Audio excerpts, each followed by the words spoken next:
Aujourd'hui, on reçoit Jérôme Alonso sur Paris United. Jérôme Alonso, comment ça va? Ça va super bien, ravi d'être avec vous et merci de votre invitation. Bah écoute, nous on est super content de t'avoir chez Paris United. Ça fait un bout de temps qu'on voulait t'interviewer. Et voilà. Parce que tu es quand même un gardien légendaire du Paris Saint-Germain, Ah, c'est hein, trop qui nous a fait gentil. kiffer, rêver. Ah non, mais Bon soldat, on on va va y dire. Mais revenir, ça on me va va y bien. revenir, on va y revenir. Donc on te remercie beaucoup, Jérôme, d'avoir accepté cette interview. Merci.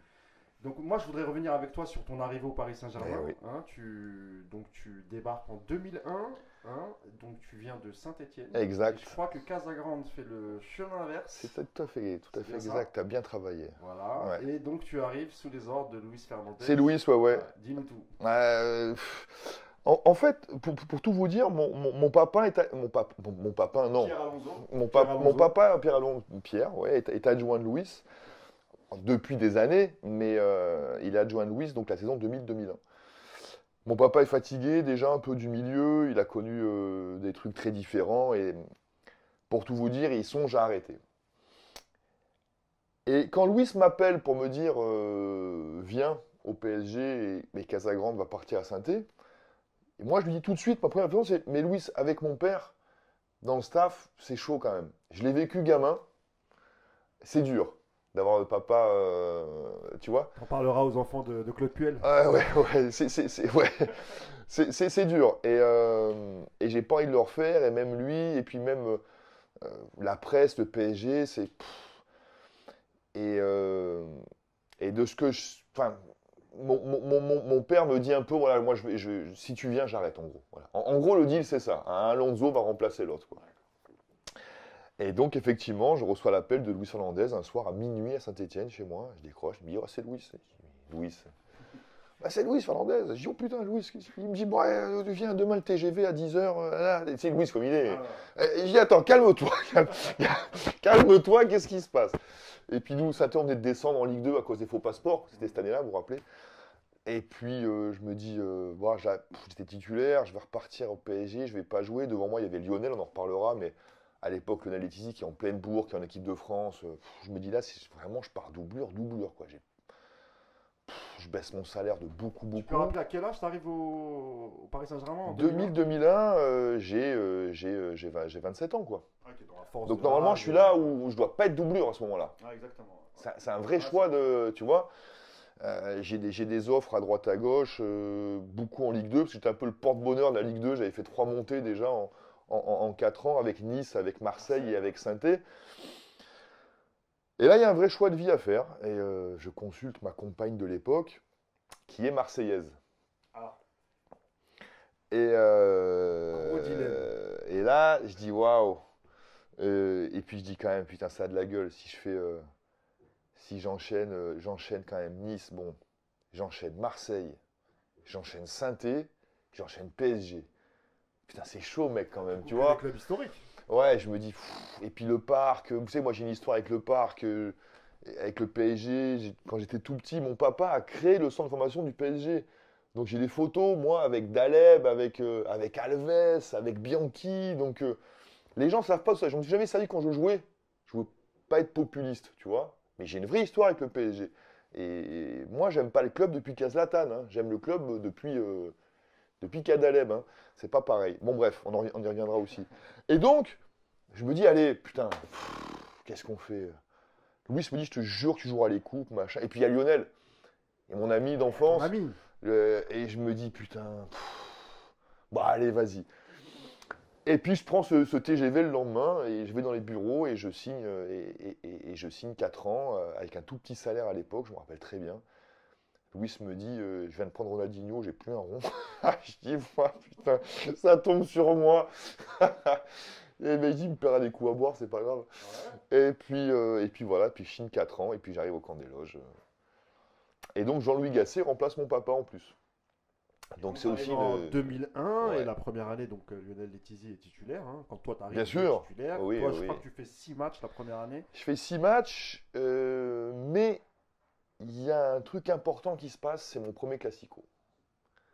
Parce que donc je vais jouer la Coupe de France, premier tour ou deuxième tour, je sais plus, pourri, je sais plus, Besançon, enfin bon. Et on se retrouve en huitième contre Marseille au Parc. février 2002. Le fameux match qui t'a révélé. Mais c'est ma première saison.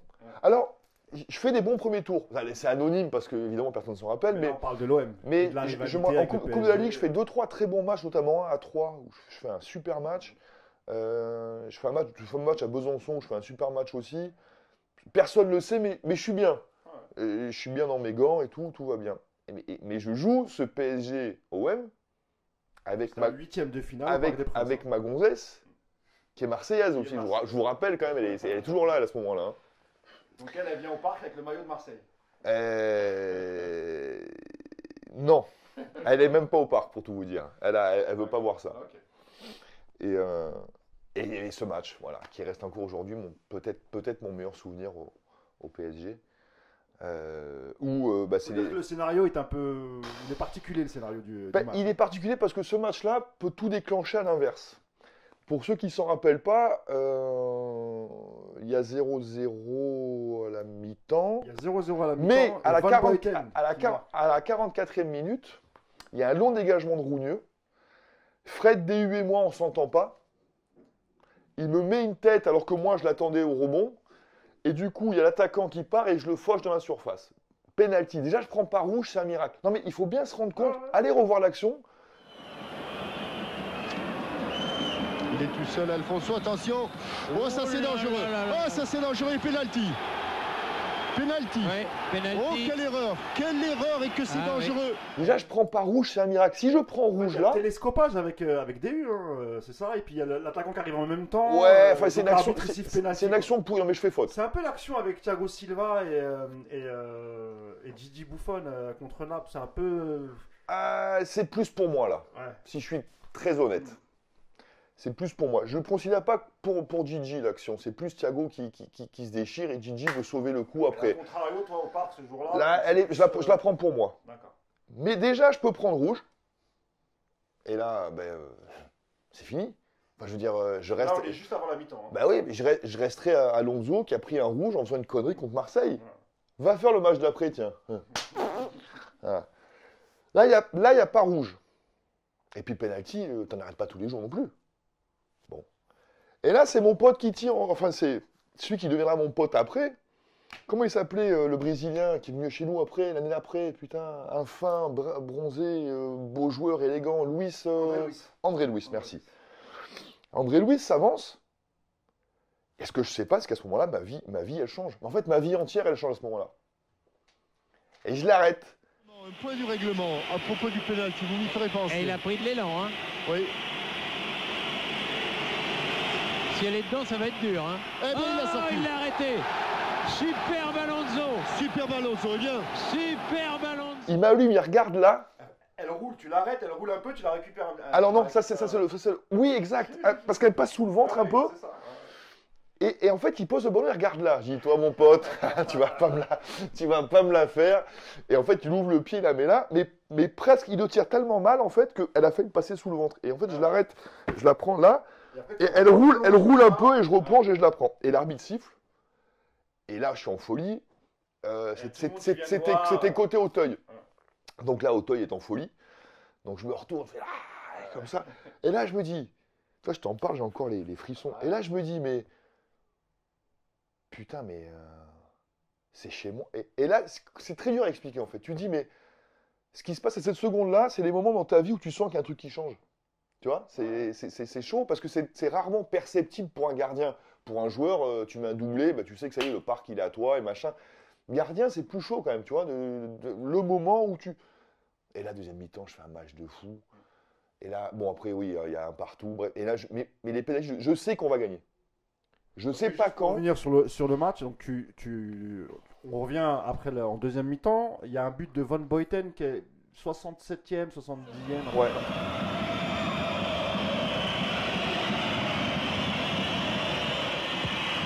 Bien frappé. Oh, il y a but. But au premier poteau de Van Buiten. Eux couvrent le score. Et ensuite, il y a égalisation de Gabriel Super Heinze. tête de Gabi Heinze, tête Gabriel croisée. Heinze sur un coup franc de Talal El Karkouri. Ouais. Alors déjà, ça c'est improbable.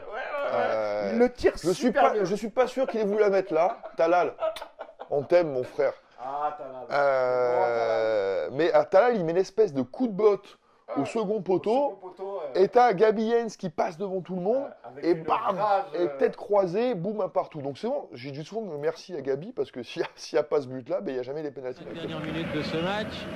Et coup franc frappé par El Karkouri. Bien C'est frappé, fort. bien frappé, bien frappé. Et c'est but. Bien frappé. But de Heinze. But Bien de frappé. Heinze à 5 minutes de la fin. Exactement. Et donc après, il y a les pénaltys, puis voilà, c'est mon moment, c'est ma séance. Alors, faut raconter voilà, aux quoi. plus jeunes auditeurs Eh oui. que tu arrêtes 3 pénaltys pendant la séance des tirs au but. Ouais, les deux premiers d'ailleurs. Voilà. Et j'arrête les deux premiers, mais après. Et on se qualifie, on passe en quart de finale. Ce con de et on Vedran élimine Marseille. Rougneux, mon ami Vedran Rougneux, en arrête deux après. Ouais, Et puis après, il y a le face-à-face avec Van Buten, qui est le deuxième tournant de la Il soirée. marque, il marque en deuxième mi-temps, Ouais. mais pendant la séance de tir au but, tu arrêtes. J'arrête, je décide de pas partir en fait. Je me rappelle très bien de ce moment-là. Je dis, s'il tire en huitième, c'est que c'est pas le meilleur tireur. Van Buiten. Ah, il l'arrête. C'est fini. Et là, Van Buten arrive. Déjà, c'est Franck Giorietti qui en tire un. Il glisse. Il tire au milieu, pourri. Là, je dis, putain, alors le prochain, tu sais quoi? Le prochain, je pars pas. Moi, je pars pas, on verra bien. Je reste sur ma ligne et on verra bien. Et en fait, si vous regardez bien ce penalty de Van Buten, on voit bien que je pars pas. Et en fait, je l'arrête vraiment à côté de moi. Et après, il y a cette image qui avait fait le Tour de France à l'époque, où je suis à genoux comme ça. Et t'as tout le monde. Oui, c'est vrai, je me rappelle, parce que tu te mets à genoux, Ouais. tu fais le. Et enfin, je sais plus ce que je fais sur le coup, je sais plus. Je suis épuisé, j'ai envie de pleurer. Tous les joueurs, ils arrivent sur Et toi. tout le monde, ils me mettent dans le filet. Et en fait, t'as cette image géniale de tout le monde est sur moi. Et t'as l'arbitre de touche qui vient ramasser le ballon. Paris Saint-Germain se qualifie. 7 tirs au but à 6. Voilà. Et tout le monde est dans les filets. L'ambiance au parc, l'atmosphère qui était quand même autre chose que. Même si là, c'est revenu un peu, mais Ouais, je veux dire, à cette époque-là, Je suis Jérôme, désolé, tu je peux en vous ai fait un témoigner. peu long sur ce match, mais parce que Non, c'était y a mon pas de meilleur souci. souvenir. Quoi. Mais toi, tu peux témoigner qu'à cette époque-là, le parc, c'était Ah bah, ça vrai- n'a rien à le voir. public du parc, c'était un vrai plus en termes de 12e homme. Quoi. Le leitmotiv de l'interview, c'est pas le vieux con, c'était mieux avant. Non, C'était différent avant. Exactement. C'est pas pareil. Mais ce que j'ai vécu moi, je me sens privilégié. Parce qu'ils ne le vivront plus, eux. Même s'ils gagnent 100 fois ce que je gagnais, même s'ils sont 50 fois champions de France Eux d'affilée, sont programmés pour gagner, alors que vous, à l'époque, le championnat était quand même un peu plus compétitif. bah, il y avait quand même. à l'époque, le PSG, c'était Lyon. On ne pouvait pas battre Lyon. Coupé, Anderson, Juninho, Chris, Cassapa, Govou, j'en passe et des meilleurs. Et d'ailleurs, toi, avec, vous faites l'exploit de les battre. Bon, c'est au parc 1-0. Ce jour-là, pareil, tu nous sors 4, Ah 5, ouais. 6 Ça, c'est- arrêts. c'est 2004, C'est ça. un match de dingue. 2004, Oui, c'est la saison c'est d'après. l'année où on rate le titre de 3 points. On va rester quand même sur la saison Ouais. parce que je voudrais qu'on parle aussi de Ronaldinho. Comment tu as vécu, toi, son arrivée? Et est-ce que tu peux nous parler de Ronaldinho au PSG Ronny. pour nos jeunes auditeurs qui n'ont pas vu jouer? Ouais. Moi, je l'ai vu et puis voilà, moi, j'ai vraiment kiffé cette période-là. Honnêtement, le joueur le plus fort techniquement avec qui j'ai joué, de très loin, évidemment. Avec Okocha, mais le problème de JJ Okocha, c'est qu'il avait envie de jouer un jour sur deux, donc c'était plus compliqué. Il manquait de. Ronny, un privilège, un honneur, un bonheur et un regret d'avoir rien gagné avec lui parce que tu gagnes rien avec Ronaldinho qui sera ballon d'or et champion du monde dans sa carrière. Tu te dis, Il est champion du monde avec le maillot du PSG. Hein. Ouais, C'est-à-dire qu'il il est- revient en il est champion 2002 du monde club, à il fait une l'intersaison, saison supplémentaire, ouais. Exactement. Tu te dis comment on gagne rien avec ce mec qui a déconné? Est-ce que c'est nous? Est-ce que c'est Luis Fernandez qui avait des rapports tendus avec Ronny? Tout le monde le sait. Est-ce que c'est Ronny lui-même? Voilà, quelqu'un a déconné. Tu peux pas ne rien gagner avec dans ton effectif Ronaldinho, Okocha, à l'époque Letizy international, Fred Déhu, Gabi Heinze, Cristobal, Pochettino. Tu gagnes rien avec ça? Non mais t'es sérieux? C'est incroyable. T'es sérieux? Tu gagnes rien avec ça? Parce qu'à l'époque, rappelez-vous quand même, allez voir les équipes de l'époque, il n'y a rien. Parce que le Grand Lyon n'est pas arrivé encore. Non. Le Grand Lyon n'est pas arrivé, c'est là où il se gagne passe. le titre en 2001. Ouais. Mais il y a Lens un peu, il y a Lens, Lyon, il voilà. y a Auxerre qui est dans le. Mais c'est le début de l'ère. Mais c'est là où il y a une place à prendre. Il y a une place à prendre à ce moment-là. Et toute ma vie, ça sera un regret On a fait une année 4e et une année 10e, je crois, avec Ronaldinho. Heinz. Non mais mec, il y a un truc qui va pas quand même, tu vois. Donc, beaucoup de joie, beaucoup de fierté, mais aussi beaucoup de regrets parce que avec ce joueur-là, s'il avait eu envie, vraiment, tout seul, on est champion 2 fois. Il n'y a rien à dire d'autre. Il a d'ailleurs marqué sa deuxième saison au PSG. Donc, quand il revient de Coupe du Monde et des champions du monde, les 2 classicos, que ce soit à la maison et surtout celui au Vélodrome, sont des matchs d'anthologie. Je l'ai joué, Est-ce que tu peux nous raconter de l'intérieur, toi, comment tu l'as vécu? Je l'ai joué le match retour au Vélodrome. Alors là, du coup, je vais vous faire aussi. J'ai changé de gonzesse entre-temps. Mais la Marseillaise, rappelez-vous, elle est au stade là. Je sais. Un léger ressentiment. Un peu. Des 2 côtés, je t'avouerai. Non, mais c'est très drôle parce que ça, les mecs vous racontent pas ça. Puis là, maintenant, moi, je peux, et puis on est en bon terme et tout, donc je m'en fous. Mais à l'époque, c'est mignon. On est des gamins, quoi. Tu vois, et là, je me dis, ah, tu vas voir, toi. Putain, tu vois. En plus, là, donc moi, je suis. Mais alors, ce qui est drôle, c'est que ça, le matin, je le raconte à Ronaldinho. Parce qu'on parlait souvent de gonzesse avec Ronaldinho. Oui, bon, voilà. Et philosophie aussi, mais moins. On parlait moins philosophie. J'imagine qu'il y a un des 2 sujets qui maîtrise le mieux. Devine lequel. Mais moi aussi, donc je et il me dit, ah bon, d'accord, mais pour le coup, on en parle sérieux. Bref. Et je lui dis, ouais, puis tu sais, mais t'as joué ici? Il me dit, je dis, ouais, j'ai joué ici, j'ai une belle histoire avec Marseille. Bon, alors maintenant, les gens me classent Paris parce qu'évidemment. Mais oui, Tu as joué l'année où ils descendent. Hein. T'es resté 2 ans. Ah non, c'est l'inverse, je monte avec Marseille. T'arrives, ils sont déjà, oui. voilà, pardon, ils sont Non, déjà en c'est pour ça que deuxième division. Je fais une parenthèse, j'ai une belle histoire avec Marseille. Ouais. Et même si quelques supporters là sont sur la chaise et font ah, non, je veux dire, sachez juste que sans mon histoire à Marseille, il n'y aurait pas eu mon histoire à Paris. Parce que Marseille m'a formé alors Nice m'a formé tout court et Marseille m'a formé au très haut niveau et à la pression. J'ai joué dans l'ancien Vélodrome, j'ai joué en Ligue 2. À Nice, tu joues un seul match, il me semble, en pro. Non, je joue un match en Ligue 1. En Ligue 1, et voilà. je joue 6 matchs en Ligue 2 pour monter. Parce que Lionel se blesse. Et donc, mon premier acte de bravoure dans ma carrière, c'est la montée avec Nice. Et je dois faire les 6 derniers matchs. Derrière les Tizi, qui est déjà le phénomène annoncé de l'époque. Donc, mais bon, j'y arrive. Après, je pars à Marseille, on monte aussi. Et j'arrive après Barthez.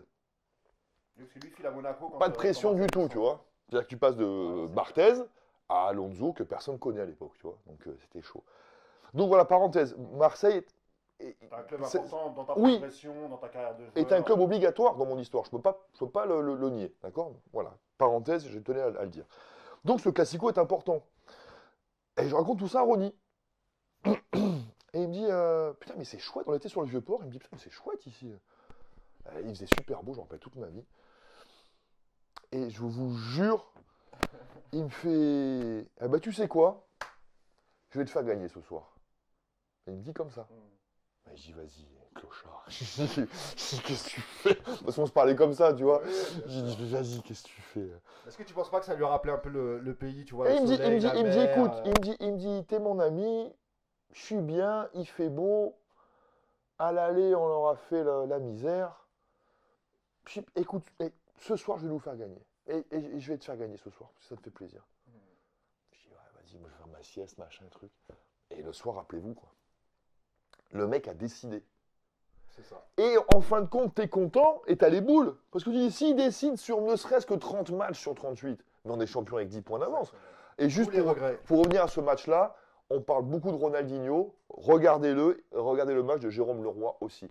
Parce que Jérôme Leroy fait un match ce soir-là. Déjà, le premier but qu'il met. Il est fantastique. Dans la ligne de touche, il fait exprès, il la met direct. Du regard, hein. Donc, regardez le match pour 2 artistes hors du commun qui offrent un show, un récital ce soir-là. Et c'est eux le 3-0. C'est même défensivement. C'est-à-dire que vous jouez au Vélodrome, donc avec l'ambiance qu'on connaît, l'hostilité qu'on connaît. Et moi, j'ai revu le match il n'y a pas très longtemps, justement, pour préparer un peu l'interview. Je fais pas d'arrêt. C'est un vrai bloc. Ouais, j'ai rien à faire. C'est-à-dire tout le monde défend, tout le monde... Autant l'année après, il y a une année avec Vaïd, c'est l'année après avec Vaïd où je fais un gros match. On va gagner 1-0, but de Fiorez à la 93e. Mais là, honnêtement, je fais un gros match. Mais honnêtement, le 3-0, je touche pas une canette parce que tellement bon défensivement et tellement Luis met un système vraiment où il cadenasse et en même temps où il laisse ses deux artistes vachement libres. Et donner du crédit à Luis sur ce match-là aussi parce que rappelez-vous, c'est là où Luis avait dansé à l'aller devant le banc de touche. Au Parc des Et Princes. donc Luis, on va à Marseille 3-0 à l'aller. avec la BAC, les RG. Enfin, non, mais, Mais d'ailleurs, pour ceux qui s'en souviennent, quand il rentre sur le terrain, il y a 10, 12 gardes du corps autour de lui. Donc on joue dans ce Et lui, contexte-là. il avance, bon, il en joue un peu, Luis. Hein. Et ce match-là, rappelle-toi, ça fait 15 ans ou 16 ans que le PSG n'a pas Il gagné n'avait au pas Vélodrome. gagné au Vélodrome. Donc, Là, c'est le début, d'ailleurs, c'est le début d'une série. Ah, ben là, qui est c'est quand même les 8, exceptionnelle. ou 9 d'affilée, je crois. Et c'est là où moi, je gagne enfin, je participe à gagner mes 5 premiers classicos sur 6. Donc, ce qui est un ratio pas trop mauvais. Ce qui est très bien. Et d'ailleurs, Ronaldinho, bon, on sait que la deuxième année, vers la fin, ça se passe très très mal avec Luis Fernandez. mal, ouais. Et il y a cette fameuse anecdote de la mise au vert où, je te laisserai raconter la suite, mais en gros, Non, mais oui. il veut emmerder Luis. Ouais, il veut se venger un petit c'était peu. devenu. Je te laisse raconter la suite. C'était devenu chiant. Bah, c'est la fameuse avec la gonzesse. Mais ça, c'est anecdotique. Et puis j'en viens même à me dire qu'il ne s'est rien passé parce que parfois, je me dis juste, il a trouvé une gonzesse au bar et il a fait monter avec lui pour faire chez Louis, quoi. Voilà. Tu vois, tellement l'animosité entre les deux était devenue forte. Est-ce que tu sentais que, Jérôme, toi, tu étais vraiment au cœur du vestiaire, tu étais là, en plus, tu étais plutôt un ancien. Est-ce que tu sentais qu'avec un autre coach, sans dénigrer Louis, parce que c'est un Ouais, grand c'est coach, dur. mais avec un autre coach, est-ce que tu crois que Ronny, parce que j'ai l'impression qu'à l'époque, il se sentait bien dans le vestiaire. Tout le monde l'aimait bien, il aimait bien tout le monde. C'est notre frère. Il avait toujours le sourire, la Si tu veux, banane sur le Je terrain. suis toujours très mal à l'aise de parler de ça. C'est un des rares sujets où je mets pas de joker. Je vais te dire ce que je pense, mais Ronny, c'était comme mon frère et Louis, c'était comme la famille. Donc c'est dur pour moi de parler de ça. Ouais, bien sûr. Je pense que les deux ont merdé. C'est mon opinion sincère. Et je prends pas la langue de bois. Je pense que Louis aurait dû mettre son ego de côté pour qu'on gagne un titre. Je pense que nous, on est fautifs aussi de ne pas avoir organisé peut-être une réunion On a arrangé les choses entre un Luis rôle de Fernandez et médiateur Ronaldinho. peut-être, enfin, pas moi à l'époque, je venais d'arriver, mais peut-être les Cristobal, les Heinz, les DU, peut-être, je sais pas. Et puis Ronny aussi, parce que Ronny à un moment donné, il a été comme ça, et qu'il est parti avec Louis tête contre tête. Et que les deux, à un moment donné, veuillez m'excuser, que les deux n'ont pas pensé au groupe. C'est pour ça que je mets les torts à 50-50. C'est parce que c'est pas parce que j'aime les deux autant, c'est parce que j'en veux aux deux autant sur ce coup-là. De dire, mais les gars, avec votre guéguerre, nous, on a perdu 2 ans, quoi. On est passé à côté de quelque chose. On a perdu 2 ans. 4e, 10e, il se passe rien. Oui, ce classico. Voilà. Et puis moi, le début de mon histoire d'amour avec le PSG, mais c'est très égoïste parce que ça sert à rien finalement. Mais au niveau du collectif, ben pour moi, les deux sont fautifs. Et avec un autre coach, c'est de la science-fiction. Qu'est-ce qu'on en sait? Autant on était champion 2 fois, autant il serait battu avec le mec. On saura jamais. On saura jamais. Mais en tout cas, et Attends, Louis, c'est une fierté pour toi d'avoir quand même joué avec ouais. Ronaldinho. Et Louis d'avoir et des Ronaldinho, souvenirs. je veux dire, quoi qu'il en soit, quand tu as 2 personnalités comme ça dans un groupe, c'est pour ça que je dis aussi, est-ce que nous, en tant que médiateurs, on a été bons aussi? Je sais pas. Parce que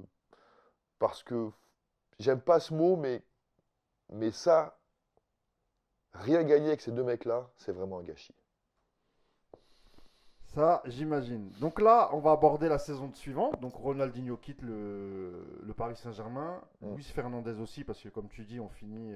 Gabi c'est pas- Heinz. c'est pas terrible. Gabi C'est pas Heinz. terrible. Non, je crois qu'il reste encore avec une année avec Vaïd, Gabi. Gabi, il reste une année Ah, avec, il reste une année avec Vaïd. Oui, oui, parce qu'on a, oui, pardon, on a le côté gauche. Et d'ailleurs, El Sorin. exactement. C'est là que je voulais en venir. Donc C'est tu Cristobal attaques- qui part, pardon. Ouais, exactement. Tu attaques la nouvelle saison donc avec un nouveau coach, Vaïd Halilhodžić. C'est Ouais. un ancien attaquant du Paris Saint-Germain.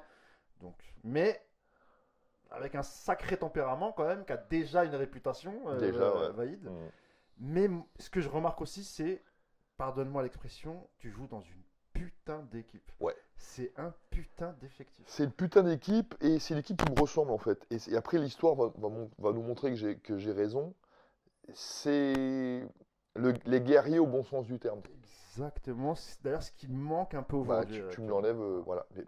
Moi, j'ai Bref, adoré on en reparlera. l'effectif de la saison 2003-2004. Le Exceptionnel. fait de recruter Sorin, c'est le tournant de la saison, C'est ça. en fait.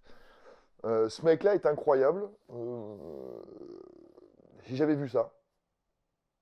Et si tu vois, on me demande souvent qu'est-ce qui manque au PSG pour être champion d'Europe là en C1. Moi, souvent je dis, il manque Sorin. C'est ça.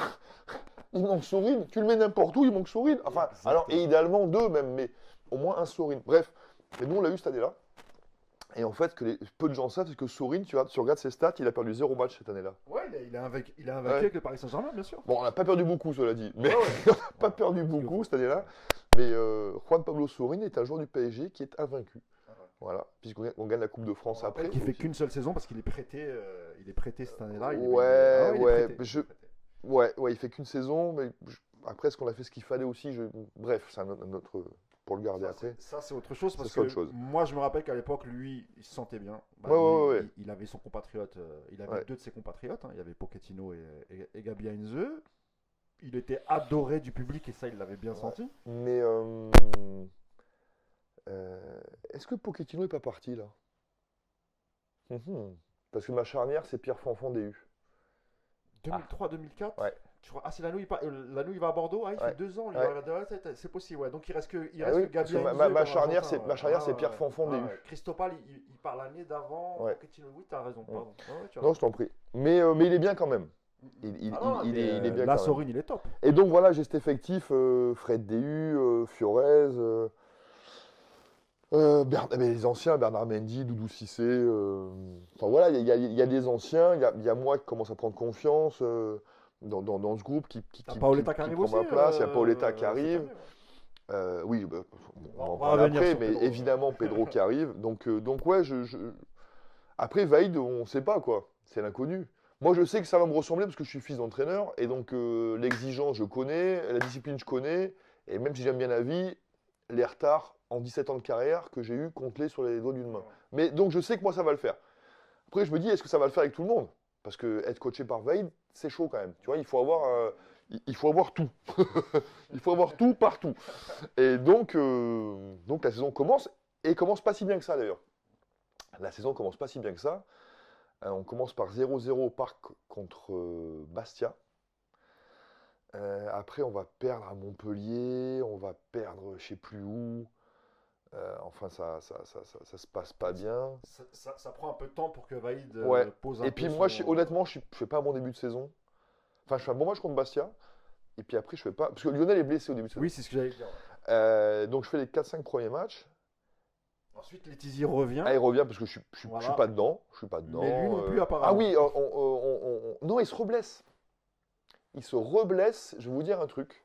Parce que peu de gens le savent. Et alors, on me donne beaucoup de crédit cette saison, mais en fin de compte, je reprends ma place parce qu'il se reblesse.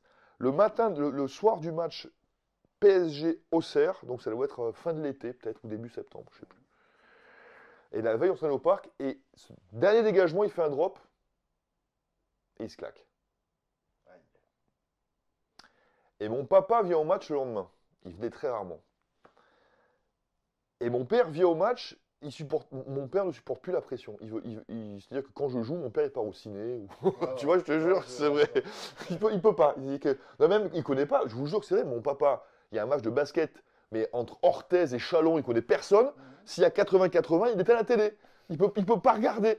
Non, mais c'est un ouf. Je vous jure. Alors quand je joue, vous imaginez même pas. Je te jure que c'est vrai. Non, mais je te jure que c'est vrai. Le mec, un arrivé au sprint du Tour de France, il éteint. Il peut pas, il est comme ça. C'est très drôle. Et là, en fait, je le fais venir parce que je joue pas. Je le fais venir parce que je joue pas. Et moi, il dit, après, je suis peinard. Il va voir Louis, il va voir Vaïd, il va voir ses potes au parc, il est content. Sauf que Lionel se blesse la veille, pendant que mon père atterrit. Et donc, du coup, je dis à mon père, écoute, tu vas rire. Je joue. Oh putain, l'autre, il a fait repartir à Nice direct. Et là, est-ce que c'est parce qu'il y avait mon père ou pas, machin, je sais pas. Et là, je fais un super match. On gagne 1-0, je crois, contre Auxerre. Très très bonne équipe d'Auxerre. Et là, je commence à gagner des 1 contre 1, à sortir. Gabi Hens était hyper exigeant. Un mec qui m'a fait beaucoup progresser, Gabi Hens. Très très exigeant avec moi, voire chiant, mais il m'a fait beaucoup progresser. Et là, il se passe un truc. Je sens que là, vraiment, sur les 3 points, honnêtement, j'en prends 2 pour moi. Parce que honnêtement, je fais un très bon match.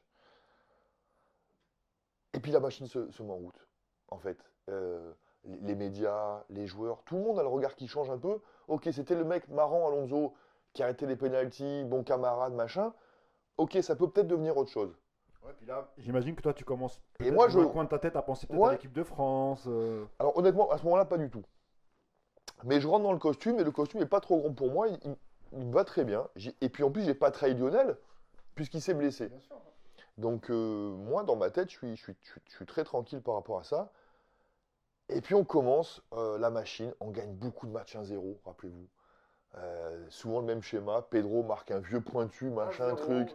Et puis derrière on recule, et moi, bam, bam, et là ça commence la baraka, les poteaux, les trucs, les arrêts de volleyeurs, que tout le monde fait aujourd'hui d'ailleurs, entre parenthèses, mais enfin bon, bref, ça c'est un autre truc. Oui, parce qu'à l'époque on parlait beaucoup de ton style, entre guillemets, peu académique. Oui, mais regardez bien aujourd'hui. Ah. Ma fameuse, l'arrêt de volleyeur, c'est moi qui l'invente. D'ailleurs, je vais mettre un copyright dessus, ça, je vais me gaver. C'est le fameux arrêt comme ça. Et ce qui est très drôle, c'est que j'ai rigolé parce que Mandanda le fait il y a 4 jours, mais vraiment la vraie, quoi. C'est-à-dire que la balle, elle flotte un peu, elle tape par terre, et il fait comme ça. Il a très bien. Et bon, bref, c'était très drôle. Donc à l'époque, c'était original, et aujourd'hui, on dit bien joué. Donc, tu vois, c'est marrant. Et donc, il se passe un truc. Vaïd commence à avoir confiance en moi. Moi, je prends confiance en moi. Et puis, on gagne beaucoup de matchs. Et puis, il y a ce fameux classico au Vélodrome. Avec Drogba, machin, truc. Et là, pour moi, techniquement, je fais mon plus bel arrêt de ma vie. Et un de mes meilleurs matchs. Et on gagne à 0, 93e, but de Fio. Et là, de ce moment-là, je commence à me dire... hold-up. Gros hold-up. Gros hold-up. Mais là, on revient 3e ou 4e avec ce match-là. Et là, on revient en avion, on se dit là... Il y a un truc à faire. Là, Lyon n'était pas si fantastique que ça cette année-là. En plus, on jouait contre eux le dernier match avant la trêve et un des derniers matchs de la saison. Donc on dit là, si on arrive à les taper 2 fois, ça fait 6 points. Donc on ne voulait pas être largué à plus de 3-4 points parce qu'on savait qu'on les recevait à la fin et qu'on se sentait tout à fait capable de les taper au parc, ce qui arrivera d'ailleurs. Mais malheureusement, on ne perd pas le titre là. On perd le titre à Bordeaux juste avant parce que on rate 2 pénaltys et que Louboya et Reynaldo se disputent pour tirer un penalty et que... La fameuse embrouille, ça dure 4-5 minutes. Ouais, je te prends la balle, tu me rends la balle, je te reprends la balle. Il est possible, je vois pas beaucoup d'autres points qu'on a lâchés en route, mais il est possible qu'on perde le titre là, ouais. C'est possible. On saura jamais. Mais bon, on fait 2e. Hors Qatari, dans les années 2000, c'est la meilleure saison du club, en fait. Non, c'est une super saison, encore une fois, super effectif. Ouais. Voilà, ouais, c'était un bon souvenir. Voilà. Et donc je fais 33 matchs, je crois. Et effectivement, là, c'est la première fois où il y a l'Euro 2004. Et donc, sur la forme du moment, comme on dit, hein, c'est l'expression consacrée, sur la forme du moment, je dois être 3e à l'Euro. Ouais, parce que honnêtement. En termes de statistiques, de buts encaissés et en termes de défaites, il y a très peu de choses. Je suis assez dur avec moi habituellement pour pouvoir dire une fois. Et même Greg Coupé me le dira après le match, et c'est un très beau compliment, parce que la liste était sortie, et il vient, après le match, il vient me voir et il me dit « T'auras eu ta place avec nous ».